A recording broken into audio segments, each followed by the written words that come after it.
تھے وہ ایسی لگ رہا تھا کسی اور دنیا کی بات ہو رہی ہے، کچھ اور چیزیں ہو رہی ہیں، لیکن جو کل سٹوری سامنے آئی جو انہوں نے سعد الرحمان صاحب نے ڈکی بھائی نے اپنے ویلاگ میں کی ہے اور چیزیں بتائی ہیں، پہلے تو دو چیزوں کو کلیئر رکھنا بہت زیادہ ضروری ہے۔ ران صاحب میں آپ کو اسی میں ہی شامل گفتگو چاہوں گا کہ ہو جائیں۔ پہلی چیز کلیئر رکھنا یہ ضروری ہوگی آپ سب کے لیے کہ ڈکی بھائی کی ضمانت ہوئی ہے، جس وقت بریت ہو رہی ہوگی ان تمام ایلیگیشن سے تو وہ بہت اہم معاملہ ہوگا۔ بریت اور ضمانت دونوں الگ چیزیں ہیں، لیکن جو رویہ روا رکھا گیا ہے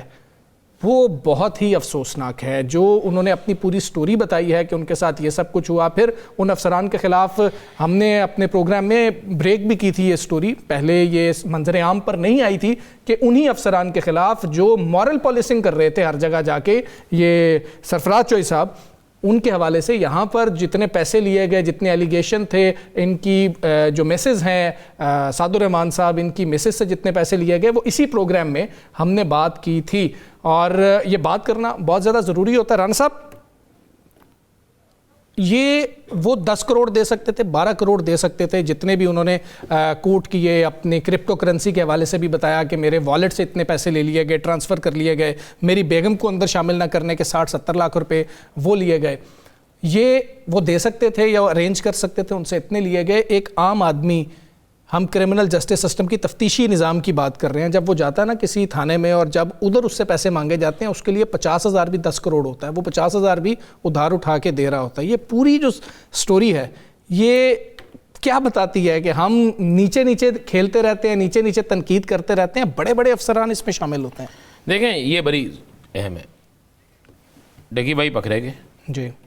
ہم نے سٹوری کی، جو ان پہ الزامات تھے، جو لگائے گئے، جو الزامات FIR کے مطابق، ہاں جی، ہمیں سے کسی نے اپنے پلے سے کوئی چیز نہیں، جی ایسے ہی ہے، جو انویسٹیگیشن میں چیزیں آئی ہم نے کی، واقعی بات درست ہے، جس دن وہ بری ہوں گے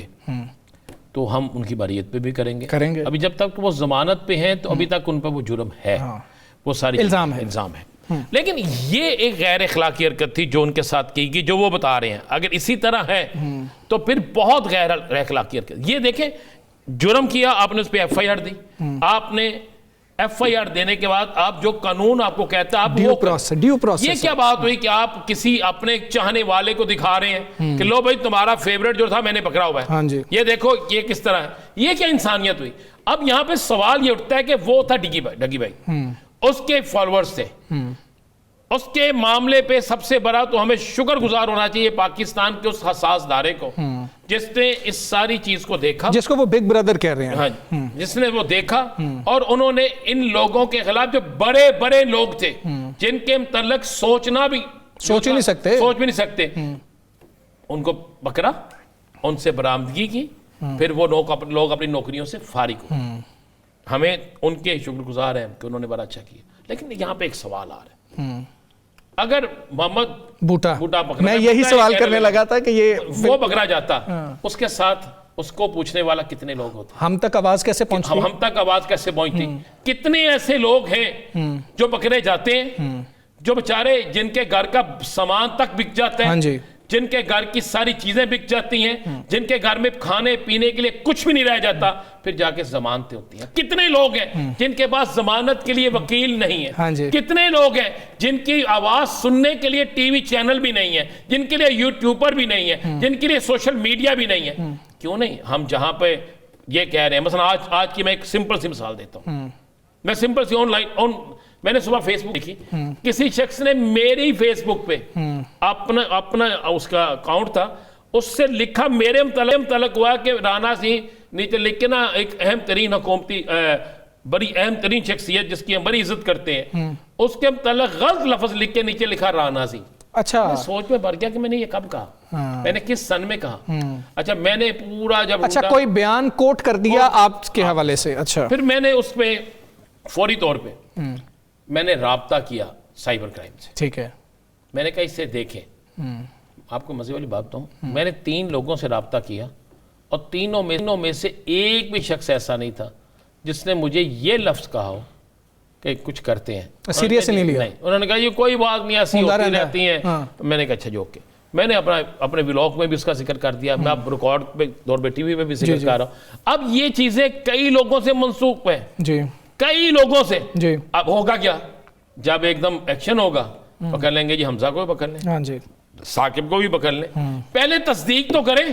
وہ چیز ہے کہ نہیں. اس شخص کو کیوں نہیں پکڑے جو یہ ساری گیم کھیل رہے ہیں, وہ کون ہے؟ لازماً اس کا نام بھی جعلی ہوگا, لازماً اس کا اکاؤنٹ بھی جعلی ہوگا, پتہ نہیں کدھر سے اپریٹ ہو رہا ہوگا.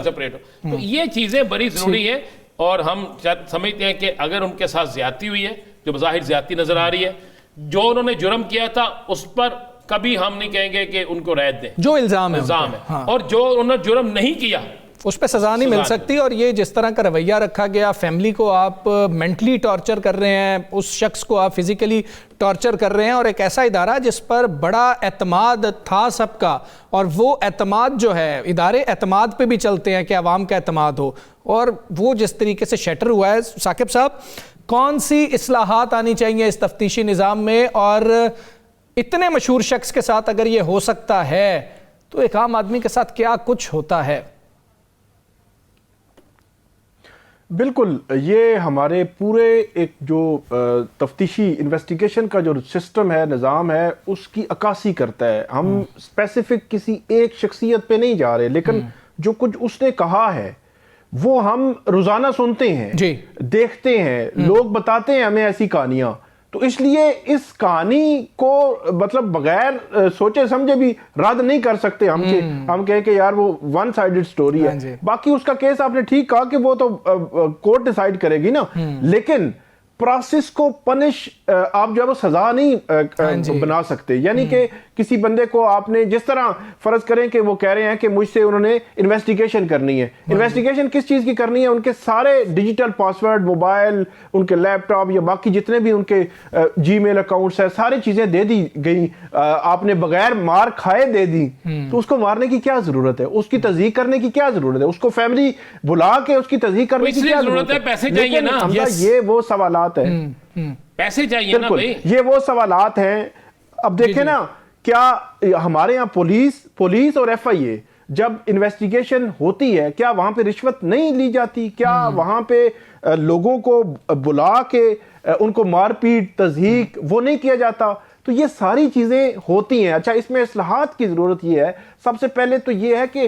ان کی کوئی ایسی ٹریننگ ہو جو انویسٹیگیشن آفیسرز ہیں, کہ کم سے کم وہ اب جو ملزم آ رہا ہے, ملزم اس لیے کہتے ہیں کہ اس پہ الزام ہے, مجرم وہ الزام ہو سکتا ہے 6 مہینے بعد وہ الزام جو ہے وہ جرم نہ ثابت ہو سکے اور عدالت بری کر دے. تو جو 6 مہینے میں اس کے ساتھ ہوا ہوگا, اس کا ذمہ دار کون ہوگا؟ اس لیے وہ کہتے ہیں کہ اس پہ الزام ہے, آپ انویسٹیگیٹ کریں, کیس بنائیں, عدالت لے کر جائیں, عدالت سزا دیتی ہے تو ٹھیک ہے, نہیں دیتی تو نہیں. تو اس لیے ایک تو یہ ہے کہ ان کی ٹریننگ